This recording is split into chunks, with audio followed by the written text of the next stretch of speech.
자, 오늘은 마가복음 2장 몇 절부터입니까? 18절부터 22절까지 함께 공부를 해보도록 하겠습니다. 마가복음 2장 18절부터 22절 말씀. 소위 말해서 이제 금식 논쟁 에피소드라고 그러죠. 오늘 보면 2장 18절 같이 읽겠습니다. 요한의 제자들과 바리새인들이 금식하고 있는지라.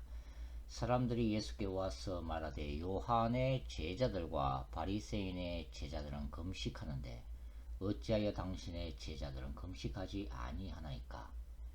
예수께서 그들에게 이르시되 혼인집 손님들이 신랑과 함께 있을 때에 금식할 수 있느냐? 신랑과 함께 있을 동안에는 금식할 수 없느니라. 20절 그러나 신랑을 빼앗길 날이 이르리니 그날에는 금식할 것이니라. 생배 조각을 낡은 옷에 붙이는 자가 없나니 만일 그렇게 하면 기운 새 것이 낡은 그것을 당기어 헤어짐이 더하게 되느니라. 새 포도주를 낡은 가죽 부대에 넣는 자가 없나니 만일 그렇게 하면 새 포도주가 부대를 터뜨려 포도주와 부대를 버리게 되리라. 오직 새 포도주는 새 부대에 넣느니라 하시니라. 오직 새 포도주는 새 부대에 넣느니라 하시니라. 우리가 지금 이제 마가복음을 차례대로 쭉 공부를 하고 있습니다만은 뭐 중간중간에 조금 적용을 가면서 이제 메시지를 전하기도 하는데요. 이런 마가복음의 전체적인 구조가 무의미하게 배열된 것은 아닙니다. 그러니까 이 마가복음의 저자 마가가 예수님에 관한 자료들을 수집하고 때로는 베드로에게 그 간증을 들으면서 이 이야기를 기록할 때에 결국은 최종 편집자가 바로 이제 마가라고 하는 거죠. 이러한 편집이라고 하는 것은 마가가 분명한 어떤 의도를 가지고 있다고 하는 것입니다. 마가가 그것을 우리가 마가복음의 신학이라고 이제 부르죠. 이러한 그 배열 자체가 어떤 신학적 의도하에서 정교하게 편집되어 있다고 하는 것이죠. 우리가 나병 환자 이제 치유 사건 함께 이제 공부를 했었잖아요. 그 나병 환자가 이 레위기의 정결법과 관련되어 있다고 말씀을 드렸죠. 나병 환자가 예수님께 나와서 단순히 고침을 받기를 원합니다라고 그렇게 청하지 않고 뭐라고 예수님께 요청했습니까? 제가 깨끗함을 받기를 원하나이다. 그렇게 요청을 했다는 것이죠. 그러니까 이 나병 환자 치유 사건에서 나타난 이 정결법, 정결의식 이 기록된 다음에 그 다음에 이제 중풍병자 치유 사건이 기록이 되어지고 있죠. 중풍병자 치유 사건의 핵심은 바로 죄사함의 주제를 다루고 있다고 우리가 말씀을 드렸습니다. 그런 다음에 마가는 이 세리마태의 부르심의 사건을 갖다가 연이어서 기록을 하고 있죠. 지난 시간에 우리가 세리마태, 레위 마태의 부르심에 대한 메시지를 함께 나눴습니다만은 이 마태를 부르신 예수님이 바로 마태의 집에서 행하셨던 설교 주제가 뭐라고 그랬죠? 바로 의인과 죄인의 문제를 다루고 있음을 우리가 봤죠. 누가 의인이고 누가 죄인이냐의 문제가 있다고 하는 거죠. 그러니까 이런 것들이 이렇게 서로 어떤 주제 면에서 연결되고 있다고 하는 것입니다. 레위기의 정결의식, 그 다음에 중풍병자의 죄사함의 문제, 그 다음에 나온 게 바로 누가 의인이고 누가 죄인이냐의 문제가 하나의 주제의식을 가지고 마가가 편집했다는 것을 우리가 알 수가 있죠. 죄송합니다. 자, 누가 하나님 앞에서 어루워질 수 있느냐, 누가 하나님 앞에서 칭의를 받을 수 있느냐는 문제죠. 이 칭의의 문제는 곧 뭡니까? 구원인과 동시에 누가 하나님의 나라에 들어갈 수 있느냐의 문제였죠. 이 마태복음 이 세리 마태의 본문을 다루고 있는 이 마태복음 9장 13절에는 또 마가복음에 기록되어 있지 않는 또 기사가 구절이 또 기록이 되어 있죠. 그게 뭐냐면 너희는 가서 내가 긍휼을 원하고 제사를 원하지 아니하노라 하는 것이 이제 추가가 되어 있습니다. 그러니까 이 마태가 자신이 예수님께 부르심을 받았던 바로 그 세관에서의 이 에피소드를 다루고 있는 마가복음 읽으면서 이제 그렇게 생각을 했을 거예요. 마가가 좀 빠뜨린 게 있네. 그러면서 예수님이 그때 이런 말씀도 하셨어 라고 이제 추가한 게 뭐냐면 너희는 가서 내가 긍휼을 원하고 제사를 원하지 아니하노라 라고 하는 구절이죠. 이것이 이제 누가 의인이고 누가 죄인이냐라고 하는 그 예수님의 설교문에 이 추가가 되어야 된다고 생각해서 마태는 그것을 갖다가 이제 이 구절을 추가로 기록을 해놓고 있다고 하는 것입니다. 그러니까 이 마태의 의도에 따르면은 결국은 이 너희는 가서 내가 긍휼을 원하고 제사를 원하지 아니하노라라는 것에서 우리가 뭘 이제 배울 수 있겠어요. 제사라고 하는 것은 그 당시 이제 이 성전 예루살렘 성전을 중심으로 하는 피해 제사를 말하는 거잖아요. 그런데 예수님은 제사를 원하는 것이 아니라 긍휼을 원한다. 사실은 우리가 그 구약에서 특별히 소선지서에 이런 유상 구절을 우리가 발견을 할 수가 있죠. 하나님은 이스라엘 백성들이 매 안식일마다 예루살렘 성전에 나와서 피해 제사를 드리지만 그들은 삶 속에서 전혀 하나님의 율법과는 반대되는 그런 타락한 삶, 우상을 숭배하는 삶을 살면서도 안식일만 되면 하나님의 성전을 찾아와서 제사를 드리고 또 제물을 바치는 그 모습에 뭡니까? 하나님은 선지자를 통해서 이제 분노를 하시죠. 가증하다고 하는 것입니다. 삶과 이 종교가 삶과 이 신앙이 분리되어 있는 삶을 하나님은 그 자체가 죄악된 것이다. 그러니까 차라리 제사를 폐해버려라. 너희가 사회 속에서 다른 사람을 향한 긍휼, 특별히 뭡니까? 구약의 이 선지서들은 뭘 강조하고 있는 거죠? 고아와 과부에 대한 긍휼, 그죠?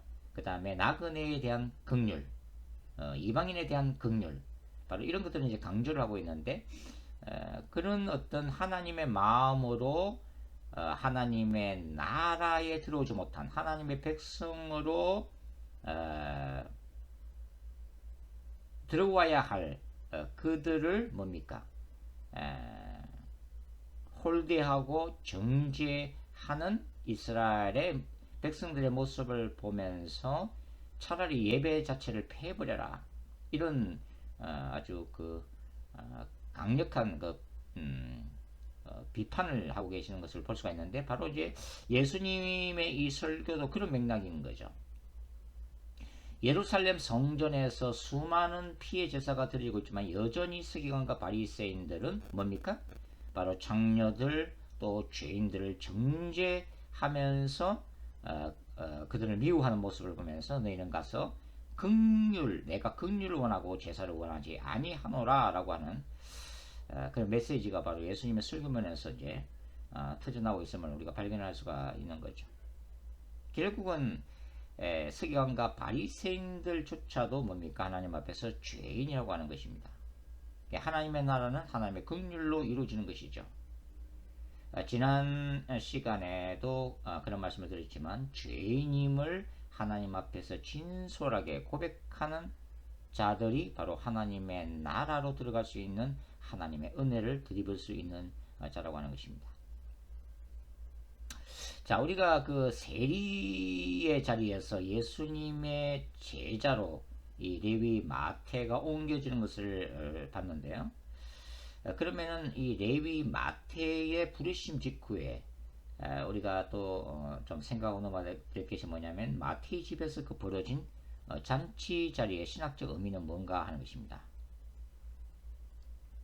우리가 이제 마가복음 1장 29절부터 31절의 단락이 이 예수님이 시몬의 집을 방문해서 열병에 걸려있는 베드로의 장모를 치유하시는 그런 모습을 우리가 공부를 했죠. 그러면 결국은 이 시몬의 집에는 뭐가 임했다고 하는 거죠? 바로 하나님의 나라가 임했다고 하는 거죠. 하나님의 나라가 임하면서 시몬의 집은 소위 초대 교회의 어떤 모습을 보여주고 있는, 예고하고 있는 어떤 치유 공동체로서의 모습을 보여주고 있다고 할 수가 있죠. 그 다음에 이 마가복음 1장 15절 이 마태의 집에 임한 하나님의 나라 모티브는 뭐겠어요? 그것은 바로 식탁 공동체라고 할 수 있습니다. 식탁 공동체. 원래가 이 식탁 공동체가 뭡니까? 이게 유대인들끼리 함께 식사를 나눔으로써 그들 간에 뭡니까? 친목과 결속을 다지는 거죠. 그리고 동질성을 그 식사 자리를 통해서 확인하는 공동체적 자리가 바로 식탁 공동체 아닙니까? 그러니까 이 유대인들이 굉장히 식탁 공동체를 중요시 여겼다고 하는 거죠. 바로 이러한 이 식탁 공동체에서 이 예수님이 행하셨던 설교가 뭐예요? 바로 건강한 자에게는 의사가 필요 없다. 병든 자에게야 의사가 필요했다. 내가 의인을 부르러 온 것이 아니라 죄인을 부르러 왔다. 자기를 영적인 뭡니까? 환자, 치유받아야 될 병자로 하나님 앞에 죄인임을 고백하는 그런 사람들을 부르시기 위해서 예수님께서 오셨다 하는 내용이죠.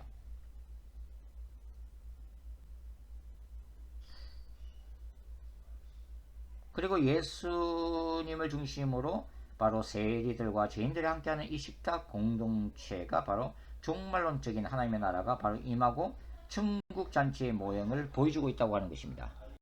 바로 누가복음이죠. 누가복음 14장을 우리가 이제 읽어보시면 거기 왕이 잔치 자리를 배설하는 모습이 나오잖아요. 그래서 이제 왕이 종들을 보내서 내 집을 채우라고 말씀을 하시죠. 그래서 이 왕의 명령을 받은 종들이 다 나가서 잔치 자리에 초청하는데 뭡니까? 사람들이 거부를 하고 있잖아요. 뭐 결혼 때문에 못 간다. 밭 일을 해야 때문에 못 간다 등등이 이제 그 핑계를 대면서 그 잔치 자리 초청을 거부를 하는 거죠.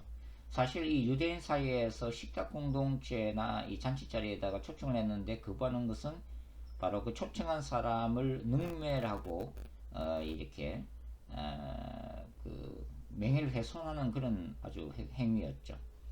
근데 이 누가복음 14장에 나오는 이 바로 비유는 뭘 지금 예수님이 의도를 하신 거죠?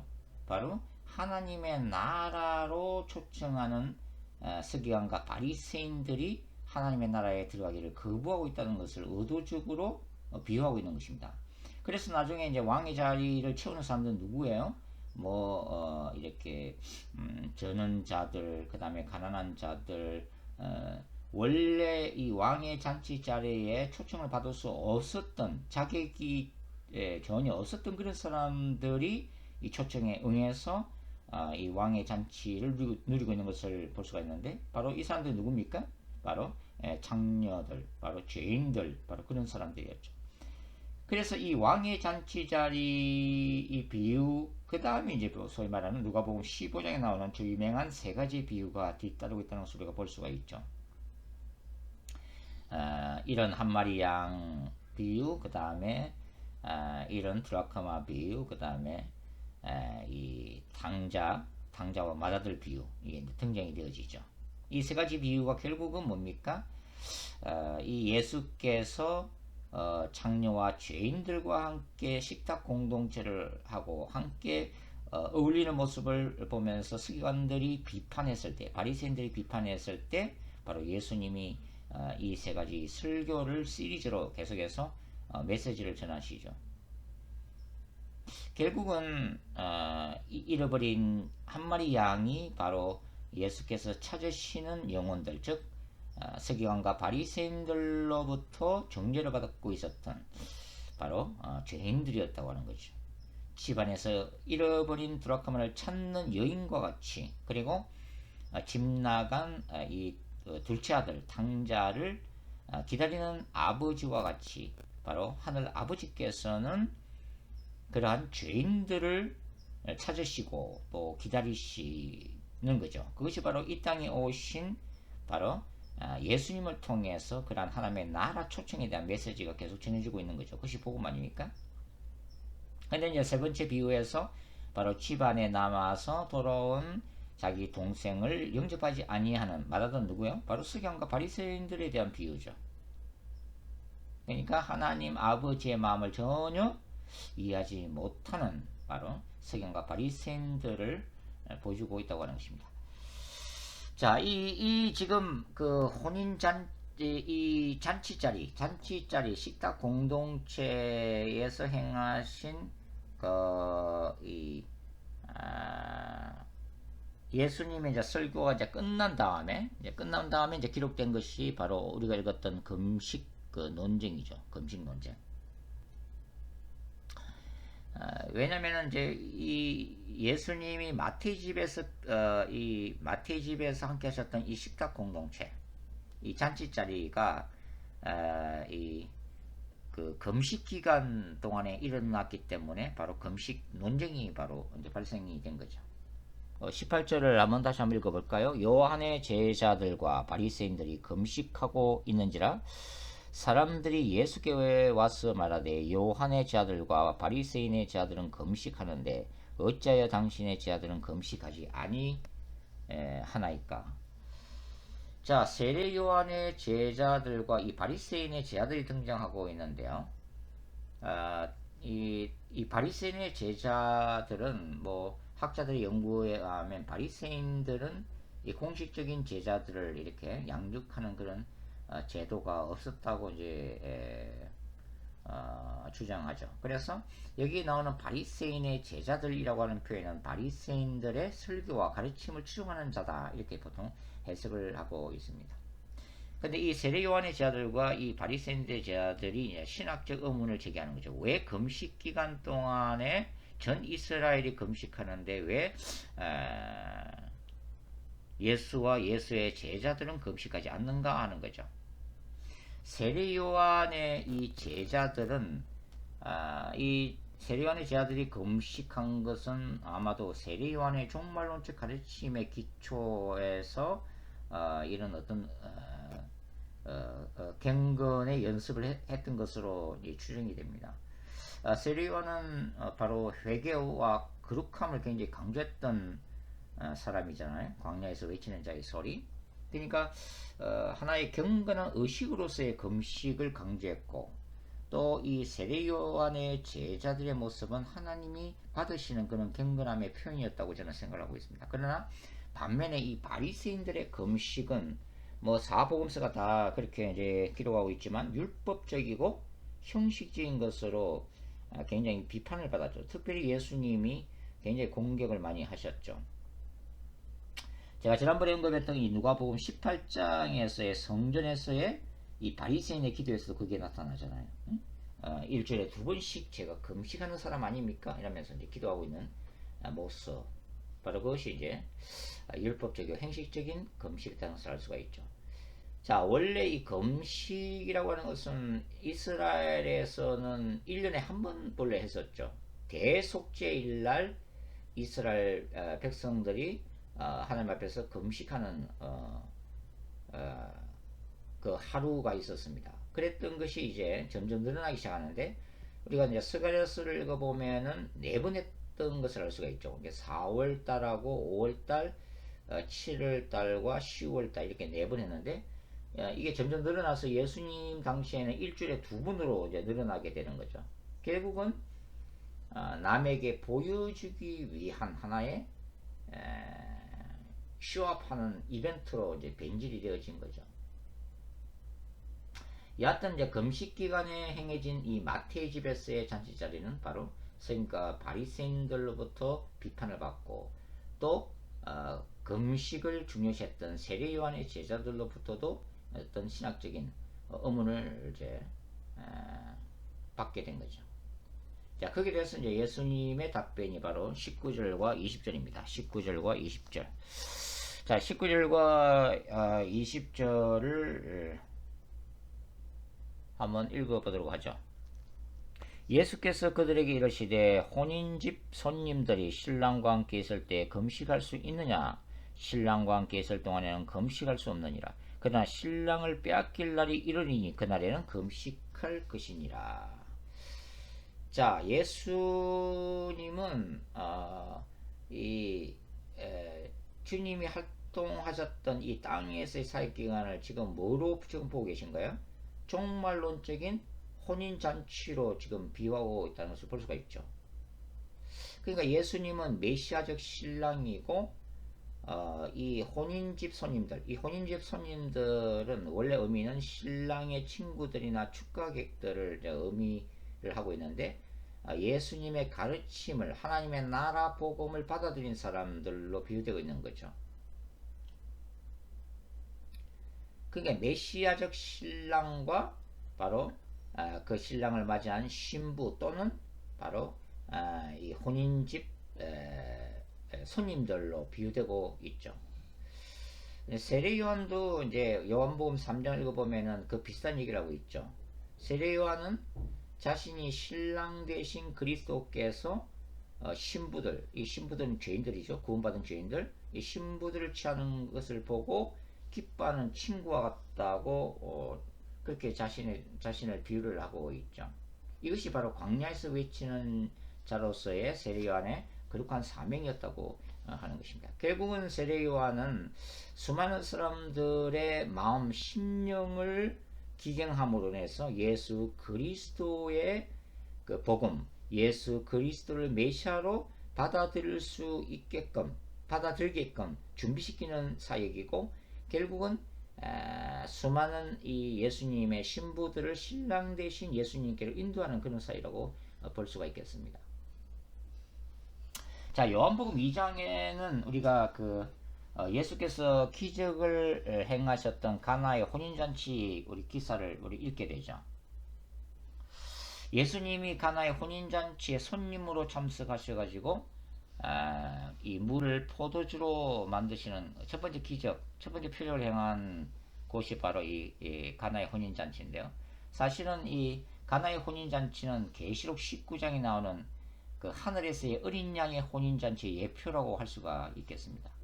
자, 그래서 오늘 우리가 주일날 교회에서 식탁 공동체 하잖아요. 물론 지금 아직 팬데믹이 완전히 끝나지 않아서 아직도 이제 식탁 공동체를 하지 못하고 그냥 헤어지는 교회도 많지만 교회에서의 식탁 공동체는 단순히 식사 한 끼 때우는 그런 친교 자리가 아닌 거죠. 우리가 사실은 신학적으로나 성경적으로 이 식탁 공동체를 연구를 하면은 바로 교회, 즉 예수님을 주님으로 영접한 신자들이 함께하는 이 식탁 공동체는 뭘 보여주고 있는 거죠? 바로 종말론적 하나님의 나라를 보여주는 하나의 모델인 거죠. 하나의 예표인 거죠. 그러니까 죄를 용서받은 그리스도 안에서의 의인들이 누리는 천국 장치의 바로 예표라고 하는 것입니다.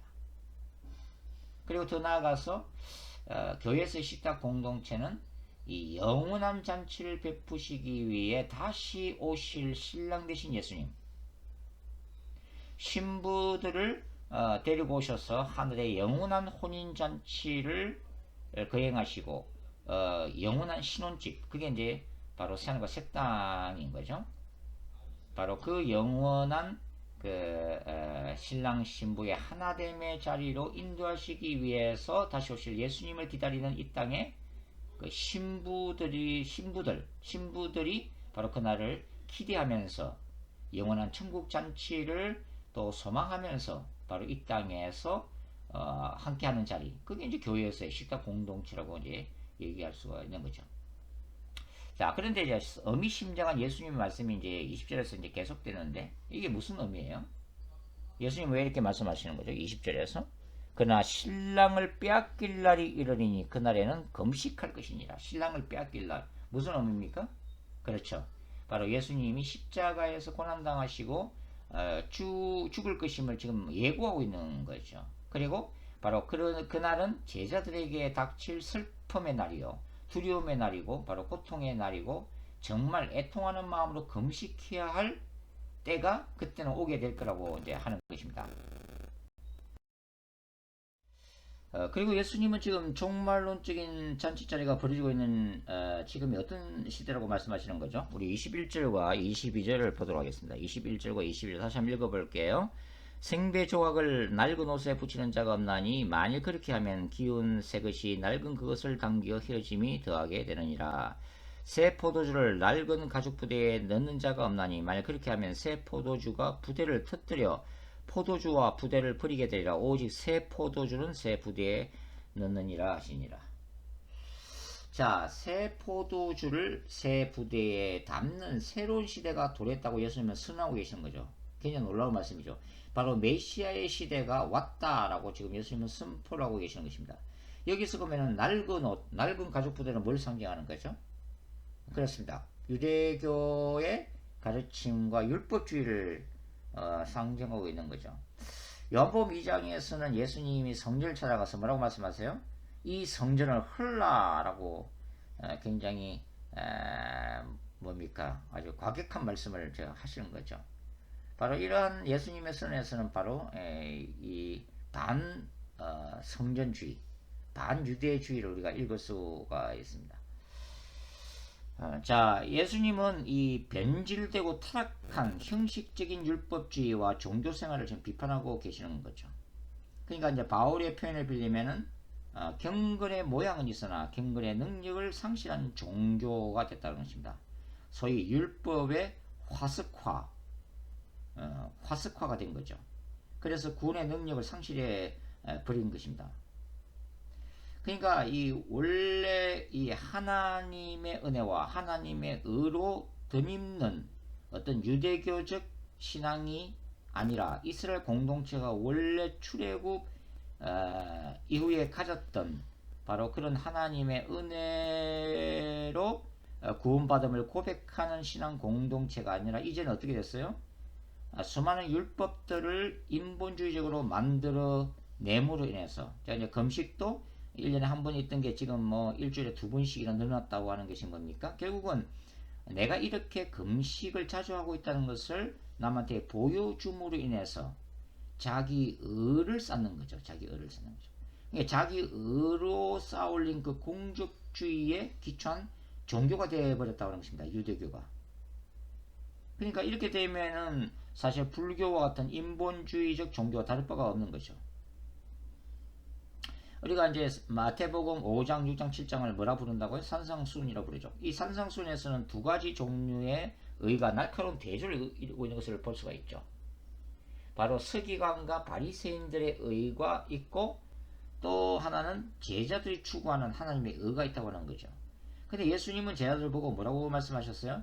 너희의 의가 바리새인의 의보다 낫지 못하면 결단코 천국에 들어가지 못하리라 이렇게 말씀을 하고 계시는 거죠. 그러니까 그 어떤 인간의 공로나 인간의 의로도 하나님의 나라 들어갈 수가 없다는 거죠. 구원이 불가능하다고 하는 것입니다. 오직 예수 그리스도의 의를 덧입는 자만이 하나님의 나라에 들어갈 수 있다고 하는 거죠. 십자가에서 흘리신 보혈의 의를 덧입는 자만이 구원을 받을 것이라고 하는 그런 말씀입니다. 자, 요한복음 제 2장에도 우리가 계속 읽어보면 예수님이 이 성전을 헐라 눈에 보이는 타락한 예루살렘 성전 만민의 기도하는 집을 뭡니까? 인간의 욕심, 돈을 추구함으로 인해서 변질시켜버린 그런 예루살렘의 모든 그 시스템을 흐려버리라고 이제 말씀하시는 거잖아요. 왜냐면 예수님 당시에 요아킴 예레미야서에 연구하면은 이제 이 예루살렘의 대제사장들이 바로 이 장사치들이 성전에서 이렇게 자리를 잡는 대신에 뭡니까? 자리세를 받은 거죠. 또 수많은 유대인들이 하나님의 성전에 와서 제물을 갖다가 이제 거기서 양이나 이렇게 가난 사람은 산비둘기 이렇게 해서 그 희생 제물을 드리는데 그것을 젖먹고 홈없는 것으로 감별해야 될 바로 제사장들이 뭡니까? 그것을 눈 감아 줌으로 인해서 뒷돈을 받았다고 하는 거죠.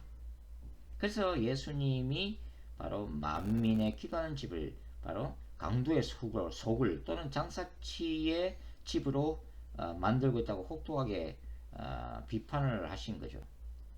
그러니까 바리새인들이 돈을 좋아하고 또 제사장들이 재물을 쌓음으로 인해서 예루살렘 부근에 부동산을 많이 구입했다고 하는 그런 얘기를 요아킴 예레미야스가 하고 있는 것을 우리가 볼 수가 있습니다. 결국은 죄사함을 위한 피해 제사로 대표되었던 이 예루살렘 성전 제도 대신 이제는 메시아께서 바로 이 땅에 직접 오셨다. 말씀이 육신을 입고 이 땅에 오셨다라고 하는 것이 바로 요한복음 1장부터 3장까지의 얘기죠. 바리새인들의 그 의를 강조하는 인간적 의를 강조하는 그 율법 대신에 이제는 참된 성전이신 예수님이 직접 오셨다고 하는 거죠. 바울의 표현에 따르면 율법의 완성으로 오신 예수님을 통해서 구원받는 새로운 시대의 도래를 선포를 하고 있는 것입니다. 그것이 이제 새 포도주를 새 부대에 담는 새로운 메시아의 시대의 도래라고 설명을 할 수가 있는 거죠. 자, 여러분, 금식 자체가 나쁩니까? 아니죠. 금식 자체가 나쁜 것이 아니죠. 그러면 뭐가 지금 잘못된 거죠? 금식을 통해서 자신의 의를 드러낼 때 그것이 죄악이라고 하는 거죠. 오늘날 이게 교회 안에서도 이런 일들이 저와 여러분을 통해서도 간혹 일어나고 있는데 그게 뭐냐면 자, 성경 읽는 거 굉장히 소중한 거죠. 그런데 성경 읽기가 하나의 우상이 되면 어떻게 돼요? 그는 죄를 범하는 거죠. 자, 큐티가 굉장히 좋은 거 아닙니까? 경건생활에. 그런데 내가 이렇게 10년 동안 큐티를 많이 했어요 라고 이제 자랑하기 시작하면 그게 뭡니까? 바로 그게 우상숭배인 거죠. 자, 기도라는 거 굉장히 중요한 거죠. 그런데 기도 자체를 우상시하면 죄악이 되는 것입니다. 우리가 드리는 예배도 마찬가지예요. 예배가 소중한 것이지만 예배를 통해서 하나님을 만나고 또 내가 말씀 통해서 새로워지고 나의 죄를 깨닫고 하나님께로 가까이 나아가는 그 자체가 소중한 건데 바로 내가 한 시간 예배를 드림으로 인해서 내가 해야 될 하나님께 드려야 될 의무를 다했다고 생각을 하는 순간 그게 뭡니까? 예배 자체가 그래서 우상이 된 거죠. 뭐 선교활동이나 봉사활동 다 마찬가지잖아요. 결국은 경건이라는 것은 모양도 있어야 되지만 더 중요한 건 뭡니까? 경건의 능력이 담겨 있어야 된다 하는 것이죠. 이 모든 것들은 우리가 하나님의 나라를 위한 거룩한 도구들이면 틀림이 없지만 그러나 이 모든 것들이 나의 의를 드러내거나 나의 의를 쌓는 도구가 될 때 위험하다고 하는 것을 우리가 알 수가 있습니다. 오늘 여기까지 하죠. 여기까지 하고 다음 시간에 우리가 그 안식일 논쟁에 대해서도 계속 공부를 하도록 하겠습니다. 수고하셨습니다.